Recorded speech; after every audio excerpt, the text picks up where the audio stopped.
The next topic is Laplace transform method. And this method is based heavily upon these two formulas. Now we have an example here as well, but it'll turn out that this example is really long, elementary but really long, so I don't think it is really worth studying too much detail. But these formulas, they're really worthy, so let's talk about these, especially the first one because it's easier. Let's go. Here's the proof, and it's a little bit hard to see, so let me expand the font. Okay, let's prove this. Laplace transform of small y is capital Y, and the derivative of that is negative of t times that function. How do I do this? Well, okay, this is a Laplace transform. By definition, exponential times y of t, okay, and we take the derivative, dds. Now, we have derivative and integral, but what we can do sometimes is to switch the order. It doesn't always work, but in this case they do. When does it work? When does it fail? That's going to be one of more important topics of real analysis 2.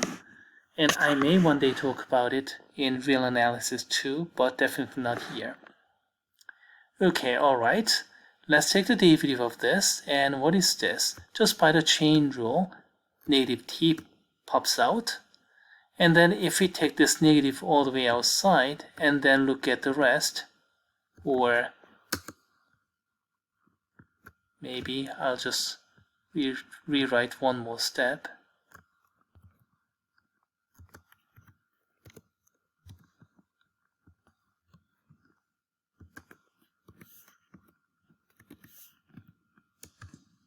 Okay, here we go. E to the negative st times this function is Laplace transform. So Laplace transform of t times y, and we have put negative sign out there. And that is the derivative of capital Y. So if you take the derivative of Laplace transform, that means negative of ty. How about the second formula? If we take antiderivative, or if we take the integral, then instead of multiplying by t, we have to divide 1 over t. But they're not precisely inverse of each other because of this negative, but let's work on it anyway. Okay, here we go. So y of sigma is this integral. That's the definition of the Laplace transform. E to the negative sigma t times y of t. Yes, that's Laplace transform. And then let's see, we have these two integrals. S is going from, t is going from 0 to infinity. Sigma is going from s to sigma, s to infinity. And then they do not mix. T is going from just one number to another. Sigma is going from one number to another. And then there is no relation between t and sigma. So in that case, we can switch the order, called Frobenius theorem. And then now, if you look at the inside, what do you see? Y of t is a constant as far as sigma is concerned. So we take it out. And then we have this small integral here. And this is a kind of integral that we can explicitly calculate. Negative 1 over t because of this reversed chain rule, and then exponential stay the same, and sigma is going from s to infinity. And now let's go ahead and complete this computation. Plug in infinity, that's 0, and plug in s, we have e to negative st, but minus minus, so we have plus. One further computation, you get that, and what do you have? T times y times this exponential, so this is Laplace transform of 1 over t times y. That completes the proof.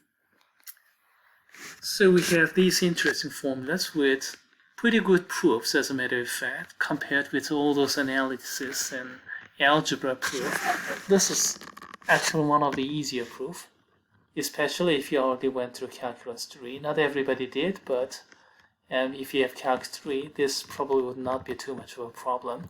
This one, anybody with calculus 1 can handle it, as a matter of fact.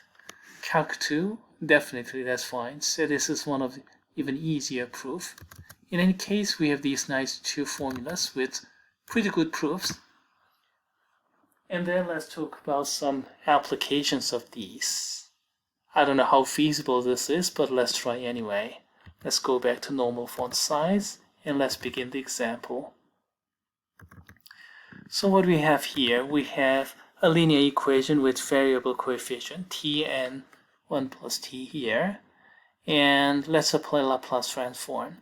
In order to apply Laplace transformation, we need to break up everything so that we can apply Laplace transform to each term. Laplace transform is linear, so you can separate all the addition and then you can apply it separately. Okay, according to these color codings, we can take Laplace transforms. So here we go. Laplace transform of t, y double prime, red. Laplace transform of y prime, the green part. And blue, blue, brown, brown,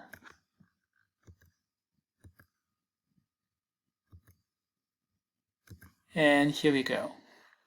Alright, this small y becoming capital Y, no problem there. And this y prime becoming sy minus y of 0, no problem there. We had been doing this many times. Now how about this minus ty prime becoming this? Well, if you have negative and t, that means we're going to get the derivative. Again, negative and t, we're going to get the derivative.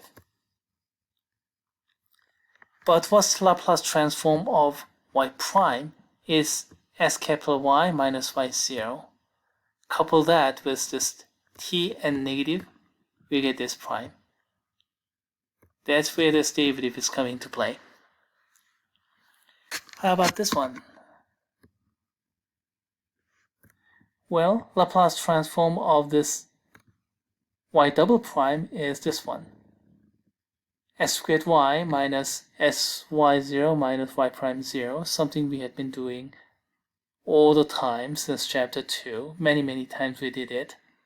And then with t and then minus, then that is equivalent to prime.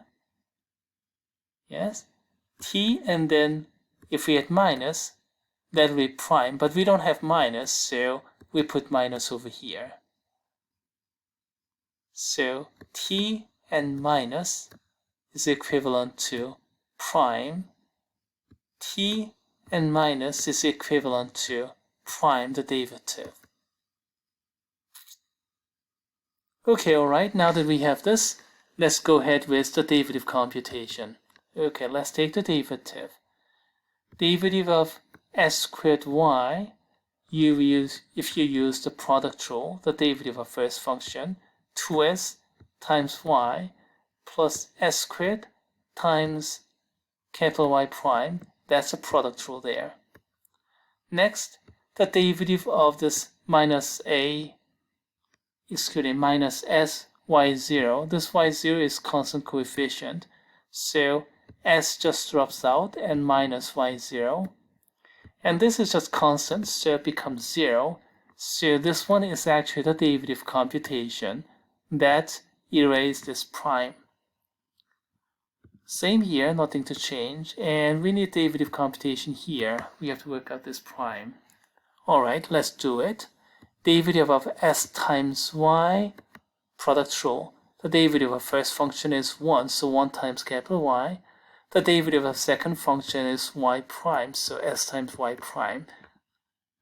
Both of these came from this product, some product rule. How about this one? It became 0. Derivative of constant is 0, so we got that. Remember, product rule here, product rule there. Okay, let's go one more step.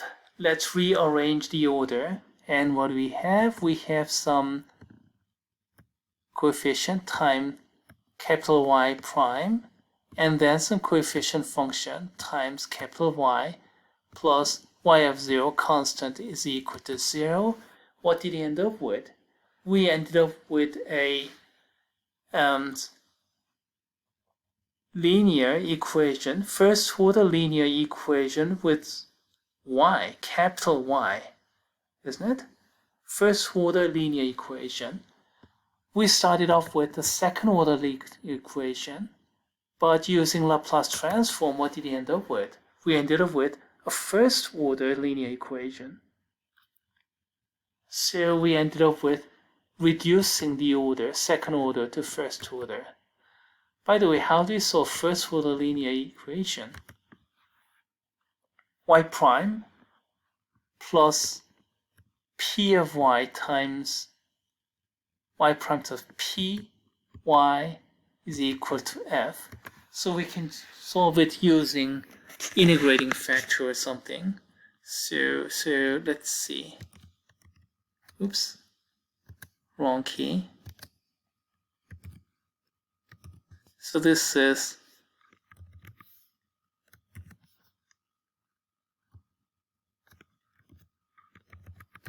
ds plus p of s times y is equal to f of s is this form. And we can solve it using integrating factor. So the antiderivative of this p is q.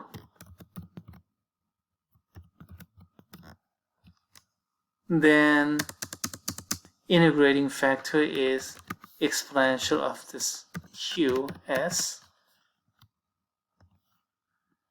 So we can solve it like this. Times exponential of this q, and then times y is equal to exponential of this q times f of s, this right hand side. And then if you integrate it,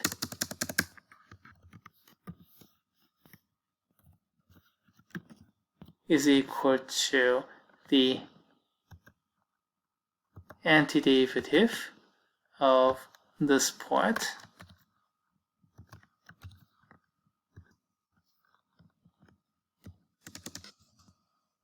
And you can find that y as flip this exponential to the other side. Then this equals to e to the negative q power. And then this integral computation. Oops.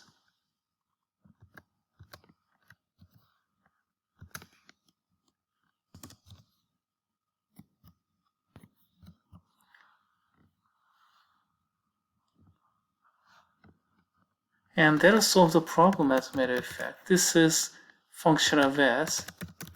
So this exponential cannot come out and cancel out this one. You have to get this calculated out and then take the antiderivative. And then that'll come with plus c, which may or may not be determined. In this case, it's not going to be determined because we don't have initial conditions. So we'll have to just use as plus c. And that's how you can do that. In any case, we ended up with this first order linear equation, so we can actually do it. Let's see, shall I spend time how to do it? I don't know. Okay, let's do it.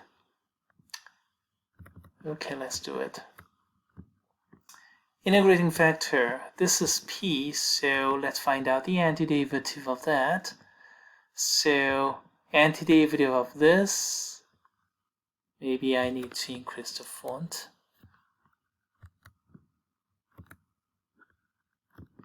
Okay, antiderivative of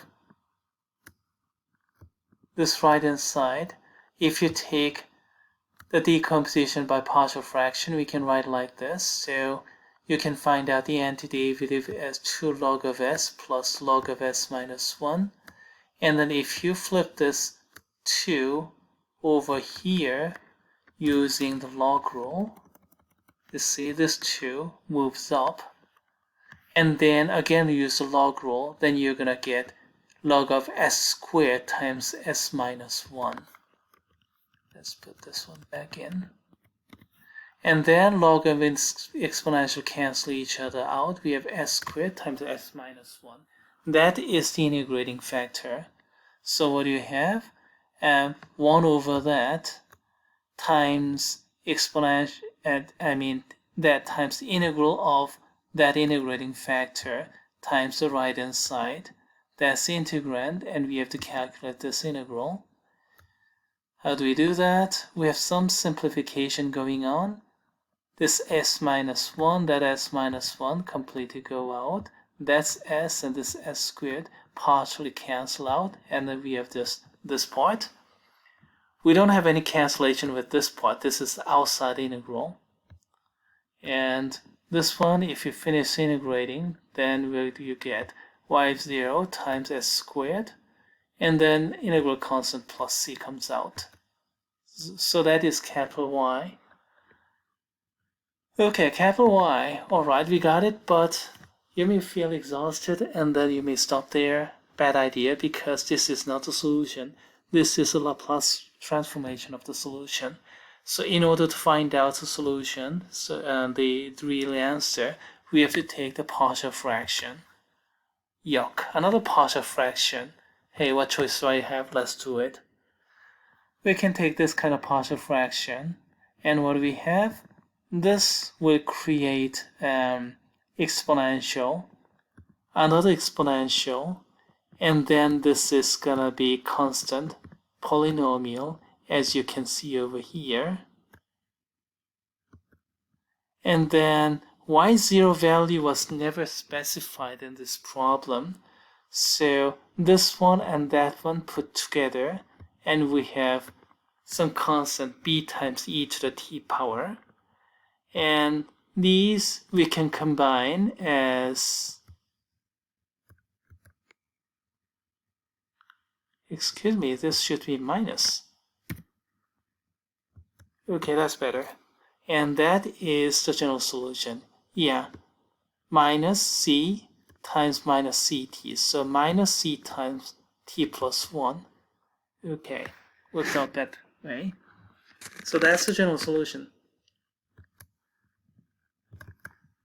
Now, is it really worthy? I don't know.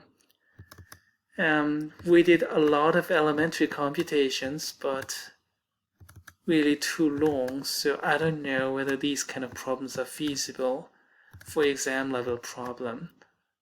On the other hand, I think these are pretty good. The proof of this formula, this is really good. And this one, okay, a little bit harder because this was double integral, but it wasn't really fancy double integral that we have to work with the triangular domain and kind of like that. It is just switching the order of integrals, so it is relatively elementary double integral, so not much of a problem there. Those kind of things may have been worthy. Not the example problem, I have to say.